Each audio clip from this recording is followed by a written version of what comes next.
નમસ્કાર, હું છું મહેંદી અને તમે જોઈ રહ્યા છો new Bharat news.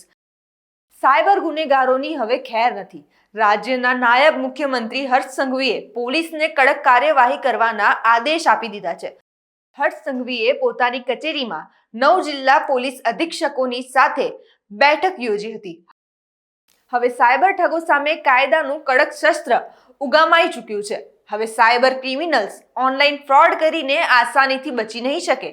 Gujarat police લઈને આવી રહ્યું છે ઓપરેશન મ્યુલ હન્ટ 2.0, એક એવું રાજવ્યાપી મેગા અભિયાન જેનો મુખ્ય હેતુ સાયબર ઠગોના આખા નેટવર્કને તેમની આંતરરાષ્ટ્રીય કનેક્શન સુધીની આખી સાંકળને તોડી પાડવાનો છે।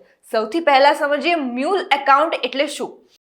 સરળ ભાષામાં કહીએ તો આ અન્ય વ્યક્તિના નામે ખોલાયેલા એવા બેંક એકાઉન્ટ્સ છે જેના ઉપયોગ સાયબર ઠગોના પૈસા ટ્રાન્સફર કરવા માટે અને પોતાની ઓળખ છુપાવવા માટે થાય છે, જેના બદલમાં મૂળ ખાતા ધારકોને મોટું કમિશન ચૂકવવામાં આવે છે।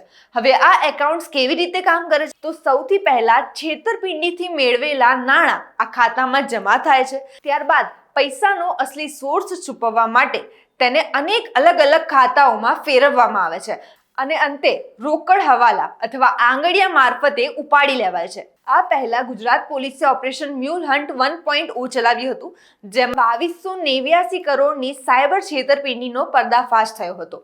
265 એફઆઈઆર નોંધાઈ હતી અને 638 આરોપીઓની ધરપકડ કરવામાં આવી હતી અને હવે સાયબર ગુનેગારોનો ખાત્મો કરવા માટે 2 જૂન 2026 થી સમગ્ર રાજ્યમાં ઓપરેશન મ્યુલ હન્ટ 2.0 નો અમલ શરૂ થઈ ગયો છે। મ્યુલ એકાઉન્ટ્સનું સમગ્ર નેટવર્ક શોધીને ગુનેગારોને શોધીને જેલના સળિયા પાછળ ધકેલવા માટે ગુજરાત પોલીસ સજ્જ છે। આ વિડીયોને વધુમાં વધુ શેર કરો અને સાયબર ફ્રોડથી સાવધાન રહો। નમસ્કાર।